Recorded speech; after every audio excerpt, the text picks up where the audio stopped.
to LU News. Our first story, Donuts and Dialogue, has been revamped this semester as Chat and Chew. Kim McKnight has the story. Students come and voice their concerns at the first Chat and Chew with President Ken Smith and Mr. Joshua Busby. This forum allowed faculty members to hear directly from students about their hassles and opinions with Sodexo, Lion Links, housing, majors departments, and more.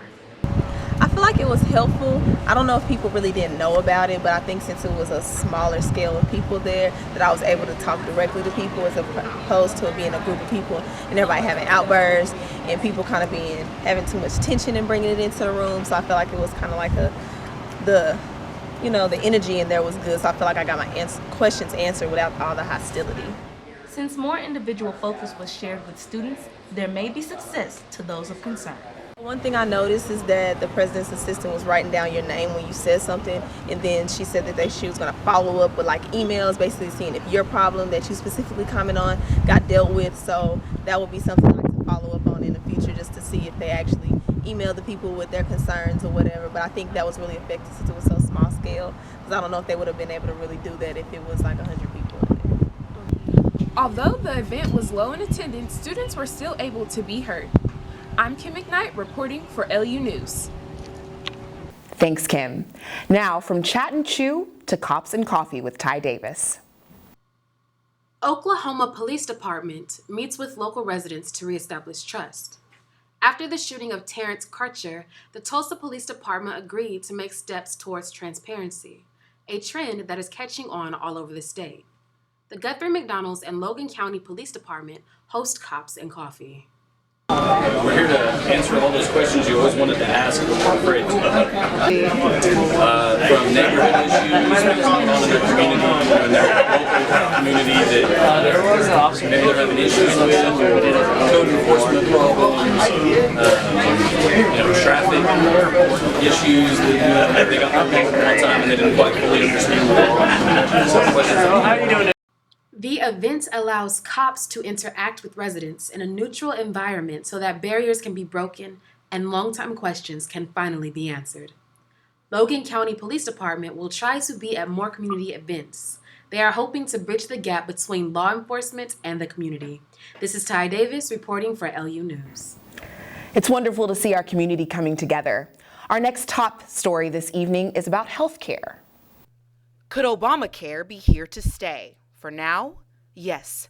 Another failed attempt to dismantle former Democratic President Barack Obama's signature bill. Speaker of the United States House Representative Paul Ryan was unable to get the 216 votes needed to pass the repeal and replace bill. Instead, President Trump cut off negotiations with Republican Congress.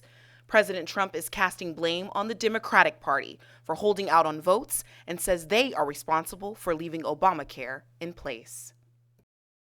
Yes, Obamacare is important. Honestly, I think all health insurance is important because it's dealing with our lives.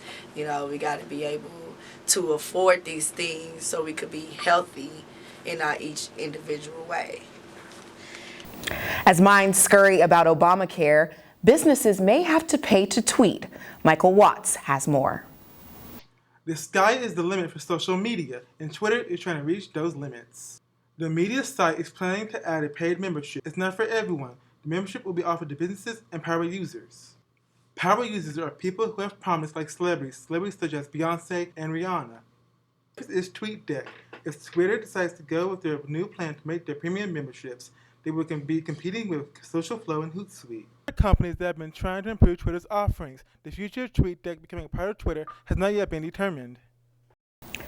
Langston University's School of Business is ranked top 10 in online courses. Marcus Garlington has the story. Professors in Langston University School of Business were pleasantly surprised that their online business administration program was ranked number 8 nationally. OnlineAccountingDegrees.net said Langston is home to one of the best online logistics and management degree programs nationwide. The online BBA program is one of the few that also requires an internship. It's a 4-year degree program, which is a mirror image of the face-to-face 4-year management degree program. The only difference is being delivered online, 100%. It can only help the program, to make the program better, a little more popular, students, and also would bring in more students into the program. On one hand, as you said, once you set the path of where the course is going, and then you can basically kind of monitor, and so it's a lot of work up front to get it started. The 8-week modules give students the flexibility to complete classwork at any time during the allotted window, but what they gain in flexibility, they sacrifice in that personal attention that you can only get in class. I think for some students it makes a huge difference. Some students don't do as well on online classes, but I think for other students they reach out through email, and we do a lot of contact by email, and I also will talk to students by phone, and so I can still get the personal contact. A lot of times it has to be, if they don't respond if I email to them, I don't necessarily have their phone number, so I can't just text or call. They have to reach out to me sometimes to get that started. But I've been on the phone at midnight talking to students about supply and demand in the summer to make sure that they can figure out what their mistake they're making on the test. I'm Marcus Garlington for LU News. Thanks, Marcus. Now, if you didn't know, March is Women's History Month. Kim McKnight had an interview with a woman making history on Langston's campus. Terry Link is the first woman to be in the position of Director of Student Life. Role for a few months now, but so far it's been amazing. I enjoy the students. I love the students. I think we have a great relationship. One of the things that I've learned is trust. If the students don't trust you, you really have nothing. Really mean it when I say just changing lives.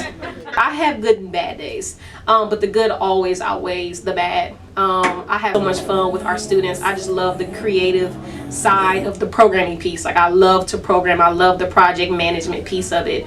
Link just wants to make sure every student gets their college experience. The important part for me is the experience. I want them to walk away with something. I want them to retain the information. I want them to know that there are people here at Langston who care and who are invested in their health and their well-being. So it's been a good ride.